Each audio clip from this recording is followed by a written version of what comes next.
श्रीपादराजं शरणं प्रपद्ये. श्रीपादराजं शरणं प्रपद्ये. अध्याय 34. शरभेश्वराचा वृत्तांत. आम्ही दोघांनी सतत थोडे दिवस प्रवास केला आणि एका गावात पोचलो. प्रवासात आम्ही श्रीपाद श्रीवल्लभांचं नामस्मरण करत त्यांच्या अलौकिक लीलांचं स्मरण करत चाललो होतो. मार्गात आमचं आदरातिथ्य सुद्धा होत असे. कधी बैलगाडी मिळाली, कधी घोडागाडी, तर काही वेळा पायीच चालावं लागलं. असा आमचा प्रवास झाला. आमच्या प्रवासातील मार्गामध्ये श्रीपाद प्रभूंच्या भक्त मंडळींकडून आदरातिथ्य स्वीकारणं चालूच होतं. ही सर्व परोक्ष रूपानं श्रीपाद प्रभूंची लीलाच होती. त्या गावात पोहोचताच एका ब्राह्मणाच्या घरातील सर्व सामान बाहेर फेकत असलेलं दिसलं. त्याची बायको आणि मुलं घरातच होती. या ब्राह्मणानं एका ऋणदात्याकडून म्हणजे सावकाराकडून थोडे पैसे घेतले होते. ते पैसे तो परत करू शकला नाही.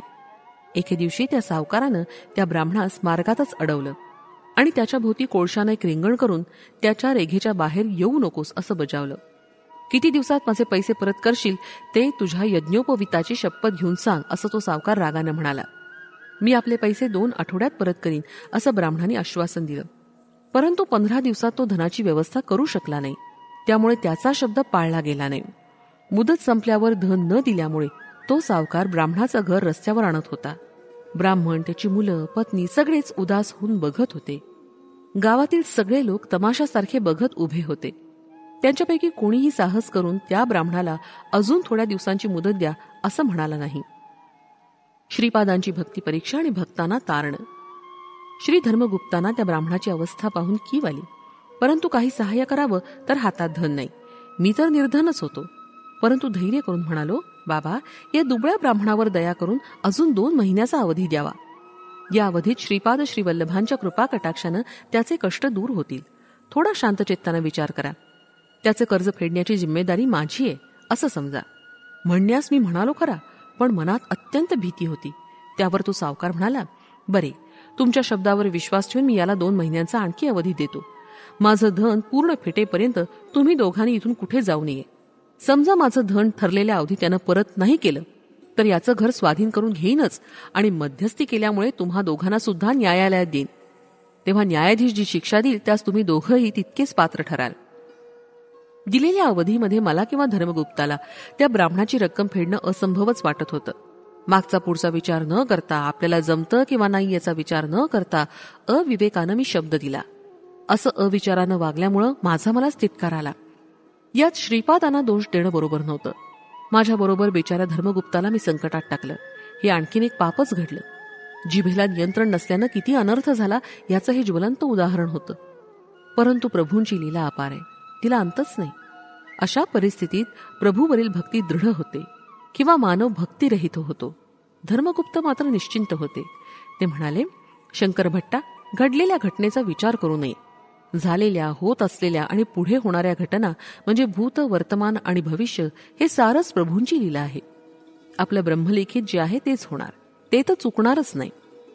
ब्राह्मण पूर्ण निर्धन आणि दरिद्री झाला होता. तो आणि त्याच्या कुटुंबातील सगळेजण उपाशी राहू लागले होते. आम्ही त्यांच्याकडे पाहुणेच होतो, म्हणून आम्ही सुद्धा उपाशीच राहावे अशी दयनीय परिस्थिती होती. श्रीपादांच्या अनुग्रहानं राहण्यास जागा मिळाली. त्यांचे आम्ही आभार मानत होतो. भूक, तहान, थकवा आला असताना, तसंच देणेकरी आले असताना श्रीपाद श्रीवल्लभांचं नामच एकमेव तरणोपाय आहे असा दृढ विश्वास वाटत होता. आम्ही स्नानसंध्या करून श्रीपादांचं नामस्मरण करण्याचं योजलं. त्या ब्राह्मणाच्या घरी देवाजवळ दिवा लावण्यास सुद्धा तेलवात नव्हती. आम्ही श्रीपाद राजम शरणम प्रपद्ये असा जप मोठ्या सुरात म्हणत होतो.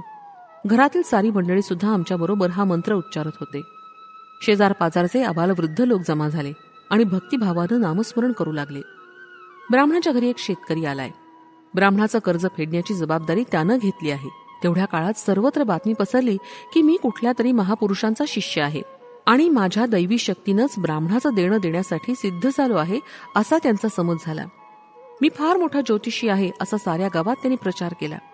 त्या गावात शेतकऱ्यांच्या पैजा लावण्याचा नाद होता. त्या ब्राह्मणाचं ऋण हा फेडेल का नाही या प्रश्नावर शेतकरी पैजा लावित होते. मी जर ब्राह्मणाचं कर्ज न फेडलं तर आम्हाला न्यायालयात जावं लागणार होतं. माझ्याबरोबर धर्मगुप्त पण संकटात सापडले. माझ्या कोरड्या वाग्दानावर लोक पैज लावत होते. हा एका प्रकारचा जुगारच असल्यासारखा होता. याचं कारण म्हणजे माझा शब्दच होता. काय करावं ते काहीच कळत नव्हतं. अशा परिस्थितीत आम्ही श्रीपादांच्या नामस्मरणाचाच आधार घेतला. माझी ती पण योग्यता नाही असं मला वाटलं. मी एक मोठा ज्योतिषी आहे, दैवी शक्ती संपन्न आहे असा प्रचार होतच होता. परंतु मी मात्र दिव्य क्षणक्षण लीला विहारी अशा श्रीपादांचे चरणकमलच मला या संकटातून तारतील या विश्वासानं बसलो होतो.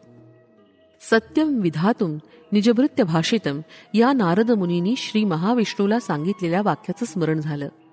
नारायणाचे भक्त ज्या शब्दांचा प्रयोग करतात त्या शब्दांना खरं करण्याची जबाबदारी नारायणांचीच असते. त्या ग्रामात शरभेश्वर शास्त्री नावाचा एक पंडित आणि फार मोठा मंत्रशास्त्रवेत्ता राहत होता. त्याच्यावर एका प्रेतात्म्याचा अनुग्रह होता. त्याच्या आधारानं तो भूत भविष्य वर्तमान अगदी अचूकपणे सांगत असे.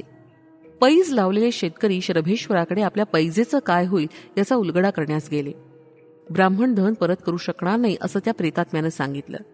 यानंतर पैजाने आणखीन जोर पकडला आणि 100 वराहांची पैज लागली. शरभेश्वर शास्त्री मोठा की शंकर भट्ट मोठा याचा निर्णय करण्यासाठी पैज लावणारे फार उत्साहित होते. शेवटी आम्हाला जुन्या वाड्यात नेऊन न्यायालयात नेण्यास सिद्ध केलं गेलं. त्या ब्राह्मणाला आशेला लावून निराश केलं. धर्मगुप्तांना सुद्धा माझ्याबरोबर संकटात ढकललं. श्रीपाद प्रभूंच्या दिव्य लीलेचा गूढार्थ काय असेल मला काहीच समजेनासं झालं. माझं थोडंफार शिक्षण झालं होतं, परंतु कोणत्याही प्रकारची आध्यात्मिक शक्ती नव्हती. ज्योतिषविद्या तर येतच नव्हती. जप तप योगाभ्यास कठीण असे नियमनिष्ठा यांचं ज्ञान तर अजिबातच नव्हतं. श्रीपादांच्या चरित्रलेखनाचा एका कुतूहलानं मी संकल्प केला, परंतु त्याला पाहिजे असलेली योग्यता माझ्याजवळ नव्हती. माझं यातून रक्षण करून माझा उद्धार करावा, अंतिम सर्व काही आपल्या इच्छेवर अवलंबून आहे अशी आर्त प्रार्थना मी श्रीपाद प्रभूंच्या चरणांजवळ केली. माझ्यात कधीही नसलेलं धैर्य त्यावेळी अचानक आलं. जे होणार असेल ते होणारच, परंतु श्रीपाद श्रीवल्लभ माझं यातून रक्षण करून मला तारतील असा दृढ विश्वास माझ्या मनात उत्पन्न झाला. शरभेश्वर शास्त्री नाईक बहीण होती. ती त्याच गावात राहत होती. तिला एके दिवशी पहाटेच्या वेळी एक स्वप्न पडलं. त्या स्वप्नात तिला भयंकर ताप आल्यानं तिचा पती मरण पावला आणि तिला वैधव्य प्राप्त झालं असं दिसलं. तिनं आपल्या भावाला म्हणजे शरभेश्वर शास्त्रींना स्वप्नाचं फळ विचारलं. शरभेश्वरानं आपल्या उपस्थित प्रेतात्म्याला त्या स्वप्नाबद्दल विचारलं. त्या प्रेतात्म्यानं सांगितलं, हिचा पती देशांतरी गेलेला असताना मध्येच मार्गावर चोरांनी त्याला घेरलं आणि त्याचं सगळं द्रव्य लुबाडून त्याला मारून टाकलं. ते ऐकून ती मोठ्यानं पतीच्या निधनाचा विलाप करू लागली. आपल्या दैवाला दोष देऊ लागली. तेवढ्यात काही लोक तिच्या घरी आले. तिला धीर देऊन सांगू लागले, आपल्याच गावात शंकर भट्ट या नावाचे महापंडित आले आहेत. त्यांना घटना घटिताचं ज्ञान आहे. श्रीपाद श्रीवल्लभ प्रभू त्यांचे आराध्य दैवत आहेत. त्यांच्याकडून सत्य काय ते जाणून घे असा सल्ला त्यांनी तिला दिला. तिनं आपल्या स्वतःच्या भावापेक्षा कोणी मोठा पंडित असल्याचं ऐकलं नव्हतं. शंकर भट्टाकडून आशीर्वाद घ्यावा अशी इच्छा तिच्या मनात उत्पन्न झाली. तिनं आमच्या घरी येऊन, भाऊ माझ्या मांगल्याचं रक्षण करा अशी मोठ्या दीनवाणीनं प्रार्थना केली. ती ऐकून माझ्या हृदयाचं पाणी पाणी झालं. श्रीपादांकडून पंचदेव पहाडामधील विवाह समारंभात शेतकऱ्यानं प्राप्त केलेल्या मंत्राक्षता माझ्याजवळ थोड्या आहेत असं मला आठवलं. माझ्यात एका दिव्य स्फूर्तीचा आविर्भाव झाला. ह्या मंत्राक्षता साक्षात श्रीपाद श्रीवल्लभांकडून मिळालेला असल्यानं हिच्या मांगल्याची रक्षा 100% होईल असा दृढ विश्वास मला प्राप्त झाला. मी त्या बाईला बोलावून म्हटलं, बाई ह्या मंत्राक्षता तू घे आणि तुमच्या पूजेच्या ठिकाणी नेऊन सुरक्षित ठेव. तुझा पती थोड्याच दिवसात तुला भेटेल. हेच सत्य आहे, त्रिवार सत्य आहे. हे वर्तमान काही शेतकऱ्यांनी शरभेश्वर शास्त्रींना सांगितलं. ते ऐकून त्याला आपल्या बहिणीचा फार राग आला. माझा पती सुखरूप घरी परत आल्यास मी त्या गरीब ब्राह्मणांचं देणं तर देईनच, शिवाय शंकर भट्टाला गुरु करून श्रीपाद श्रीवल्लभांचं नामस्मरण आराधना करीन असा तिने संकल्प केला. 3 दिवस गेले. या 3 दिवसात शेतकऱ्यांनी आम्हाला शिधा वगैरे आणून दिला. या शेतकऱ्यांनीच माझ्यावर पैज लावली होती. मी विजयी झालो तर त्यांचा पण विजय होऊन पैजेचे पैसे सुद्धा त्यांना मिळणार होते. 3 दिवसानंतर 4थ्या दिवशी शरभेश्वर शास्त्रीच्या बहिणीचा नवरा देशाटन करून सुखरूप घरी आला. त्या ब्राह्मण स्त्रीच्या आनंदाला सीमाच नव्हती. त्या मंत्राक्षतांच्या बळानंच आज माझं सौभाग्य टिकलं अशी तिची खात्री झाली. तिच्या पतीला चोरांनी मार्गात मारण्याचा प्रयत्न केलाच होता, परंतु एका यवन मल्लानं मध्ये पडून त्या चोरांना मारून त्या ब्राह्मणाचं रक्षण केलं होतं. आहा, श्रीपादांचा महिमा अगाध आहे, अमोघ आहे. शरभेश्वर शास्त्रींचा अहंकार नष्ट झाला. माझं ज्योतिष खरं ठरल्यामुळे आम्ही राहत असलेल्या घरच्या मालकांचं ऋण शरभेश्वर शास्त्रीनं सारलं आणि आम्ही दोघांनी त्यांच्या घरचं आदरातिथ्य स्वीकारावं अशी विनंती केली. त्याला आम्ही होकार दिला. शरभेश्वर शास्त्री म्हणाले, बाबा, धूमावती देवी ही दशमहाविद्येतली एक आहे. तिचा मी उपासक आहे. ती फार उग्र देवता आहे. परंतु ती प्रसन्न झाली तर रोग, शोक या सर्व गोष्टींचा नाश करते. हिचा कोप झाला तर सर्व सुखांचा आणि सर्व कामनांचा ती नाश करते. ह्या देवीला शरण गेल्यास सर्व विपत्तींचा नाश होऊन सर्व संपदांचा लाभ होतो. तिला राग आला तर उपास, भांडणं, दारिद्र्य वगैरे येतात. माझ्यावर त्या मातेचा अनुग्रह आहे. करणी केल्यानं त्रस्तजनांचा उद्धार करण्यास ह्या मातेची उपासना अनिवार्य असते. कल्याणास्तव मी थोडे दिवस विनामूल्य सेवा केली. परंतु थोड्या दिवसानं माझ्या धनाशा निर्माण होऊन मी अधिक धन घेऊ लागलो. हे मातेला आवडलं नाही. याच काळात माझा एका बलशाली प्रेतात्म्याशी संबंध स्थापित झाला. त्याच्या सहाय्यानं भूत, भविष्य, वर्तमान काळाचं कथन करण्याची शक्ती मला लाभली. प्रेतात्म्याची उपासना करूच नये.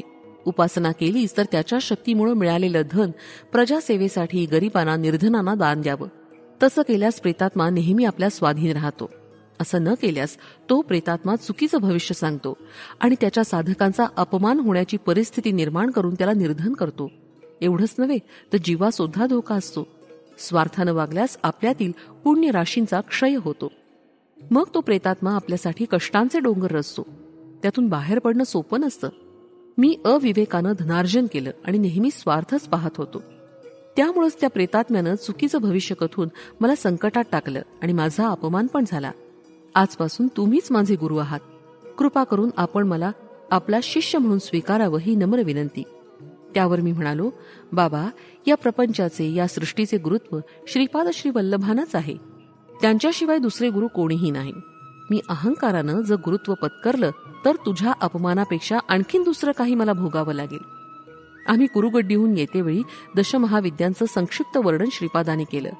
बाकी उरलेलं ते योग्य वेळी सांगणार आहेत. दशमहाविद्येमधील कालीबद्दल, धूमावतीबद्दल त्यांनी आम्हाला सांगितलंच आहे. बाबा, तू मला गुरु करू नकोस. श्रीपादांना भक्तांना संकटात टाकणं आणि त्यातून सोडवणं म्हणजे एका चमत्कारासारखंच वाटतं. सदा सर्वदा श्रीपादांचं नामस्मरण करणं हेच इह पर लोकसाधन आहे. श्रीपाद श्री वल्लभांचा जय जयकार असो. फलश्रुती ऋणमोचनांसाठी श्रीपादराजं शरणं प्रपद्ये.